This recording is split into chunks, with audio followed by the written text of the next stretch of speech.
Hi guys, if you're new here, I'm Jess and this is my YouTube channel. Since my last video that went up a little bit late, I apologise. The Kissing Booth 2 has come out and I think we can all agree that it was amazing. Like, I absolutely loved it. And we have also found out, because of the fan fest that was on Friday, Sunday I think it was, because I watched it on YouTube. I hope everyone else did as well. But the Kissing Booth 3 has already been filmed and it's going to be coming out next year, and I'm so excited. The second film was insane. I don't know how you guys feel about Marco, but let me know down in the comments if you are Team Noah or Team Marco. So since my Kissing Booth 2 Going the Distance and Kissing Booth Road Trip video did quite well, so thank you guys for that, I thought that I'd do a Kissing Booth 2 sort of book spoiler and comparison with the movie, along with a potential plot for Kissing Booth 3. Now, I have been requested this in the comments, and it's thanks to you guys giving one of the comments so many likes that I thought I'd definitely do this. So first up, we have Kissing Booth 2 Going the Distance. Now, Road Trip actually happens sort of like in this book. Even though it's a different book, it sort of happens at the same time, if you know what I mean, because they go on a road trip after graduation. So the differences between the books and the films, definitely. The big thing in the film is obviously Dance Dance Mania, and unfortunately that isn't actually in the book, and I absolutely loved it in the film, honestly. Lost in the Wild by Walk the Moon is now my favourite song. I think everyone else can agree with me there, but I absolutely loved it in the film, but sadly it wasn't in the book. Now, in the book instead, we have a lot of Elle and Levi, as he's known in the book. Obviously Marco in the film, but Levi in the book. And they sort of bond together through babysitting his little sister. Now, if you listen carefully in the film, when Lee and Elle ask Marco to sort of do the kissing booth, he says, "I'll do it if you win on whatever piece in the arcade." Now obviously they want to do the Dance Dance Mania, but he says, "If you win on it, I'll do the kissing booth. If I win, you babysit my little sister." Now they didn't have to slip that in there, but they did. So I think potentially in the third film, because Elle is obviously these are spoilers, guys, so if you don't want to hear those spoilers, then you shouldn't be watching this video. But Elle is obviously potentially going to choose Harvard or Berkeley because she got accepted to both. In the book, Noah goes to Brown to start with, he doesn't even go to Harvard, but she goes to Berkeley in the book. So they could potentially follow on from that and just Elle goes to Berkeley with Lee, because it would make sense. But since she's worked so hard and they did Dance Dance Mania and she won the 50k, surely Lee would want her to go to Harvard, because now she has the money for it and she got accepted and it's an Ivy League school. Like, if any of my friends got into like Oxford or Cambridge, which is like the comparison here, then I'd be like, you need to go. Like, that's insane. Not many people get into like Ivy Leagues and those top standard schools. So if anything, he should be saying, Elle, you should go. But whether that's going to happen, I'm not sure. But my thought is that she isn't going to go to college at all. She's actually going to take a gap year, because in the book, Levi, or Marco, whatever you want to call him, takes a gap year. He doesn't go to college. So I think she's actually going to take a gap year, and instead of choosing one of the boys again, because obviously in the first movie she chose Noah sort of like over Lee, but it worked out in the end. But I don't think she's going to choose either, because I don't think she can put herself through choosing again. So I actually think she's going to take a gap year, and Marco will also take a gap year, and like the plot for the second book will actually end up being the plot for the third book.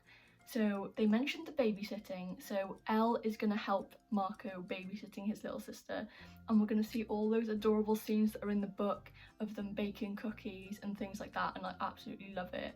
And you can definitely tell in the film, obviously we know Elle's dad isn't supportive of Elle and Noah, and if you saw when they were like playing on the game station or PS4 or whatever you want to call it, he seemed really happy with Marco. Like, he really liked that they were together.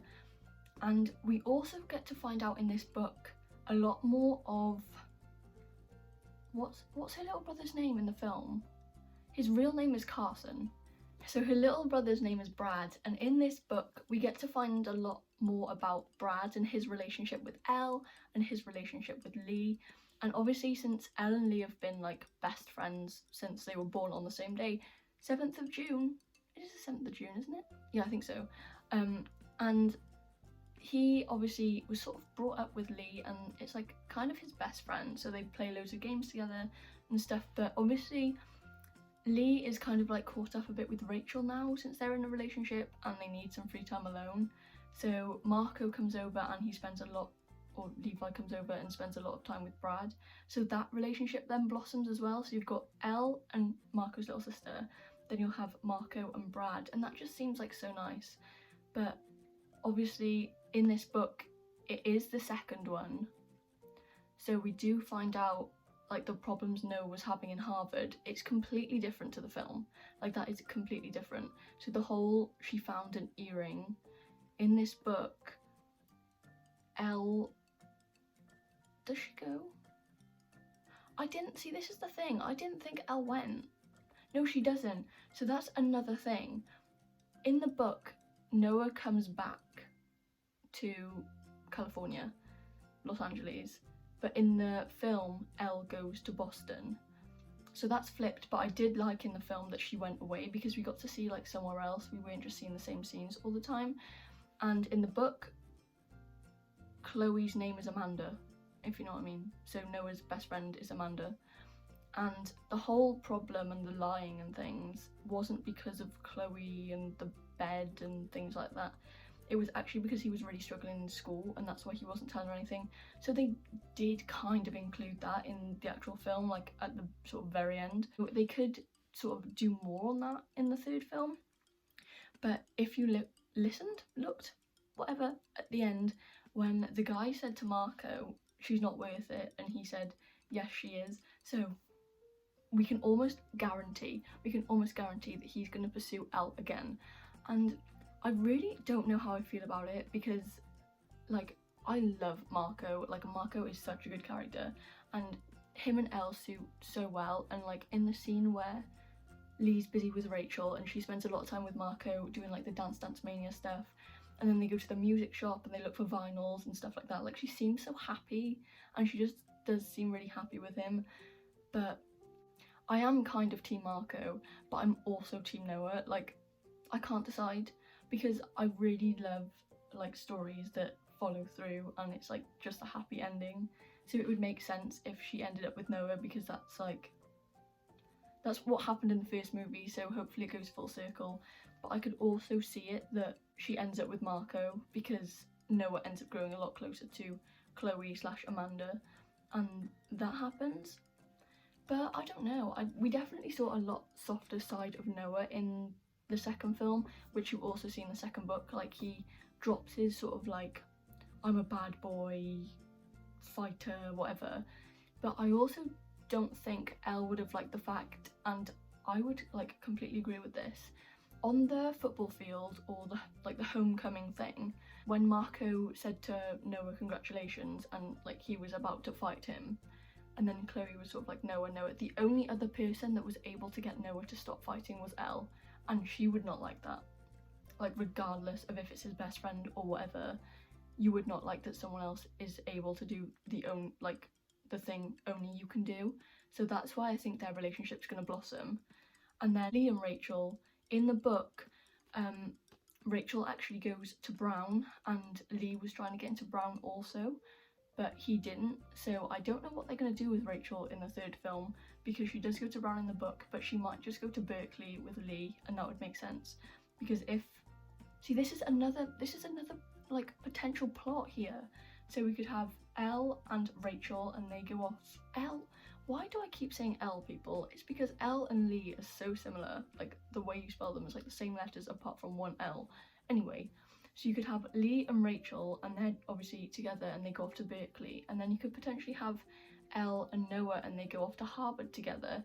But then you just got Marco in the middle, and that wouldn't make any sense, would it? So either Marco has to go with Elle wherever she goes to college, or she doesn't go to college and she spends the whole year with Marco, which I think is going to happen.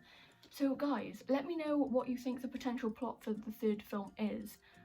Obviously it has to do with something with Marco and Chloe because they're both still in the film, and obviously Rachel, Lee, Noah and Elle are in it too. We also found out that Molly Ringwald, that plays Lee and Noah's mum, is also in there, and I really don't know what's going to happen. I would love to see Elle take a gap year and spend some more time with Marco because the stuff in the book is so cute and sort of like more of Brad and Marco's little sister, because I'm sorry, they can't just name drop the little sister and not include her in the film. So she's definitely going to be there. This is why I think that she's going to have a gap year with Marco. And if you think that, comment that down below. If you have any suggestions for what you think the third film could consist of, make sure you pop them in the comments. Also, make sure to give this video a like if you enjoyed it, and don't forget to subscribe to my channel so you don't miss any more Kissing Booth or any other book videos. So, I'll see you soon. Bye! So, I know I just ended the video, but I do just want to mention how cute it was for Ollie and Miles to get together. Like, I love that they added that. It was in the book, but I don't think it was Ollie and Miles. I think it was someone else because it was a basketball player. So, I don't think Ollie's a basketball player. So there was that relationship still there, but it wasn't the same characters as in the book. And Warren is definitely different in the book than in the film. Like, the friendship groups are definitely a bit different. So it'd be really interesting to see in the third film whether they sort of bring those friendship groups together. But then obviously they've just graduated, so you don't know who's actually going to be in the third film, just because obviously they're all going their separate ways and you're not going to have like the entirety of the main cast. But it will be really interesting. But it was so cute seeing Ollie and Miles together in the third film. In the second film. Maybe in the third film.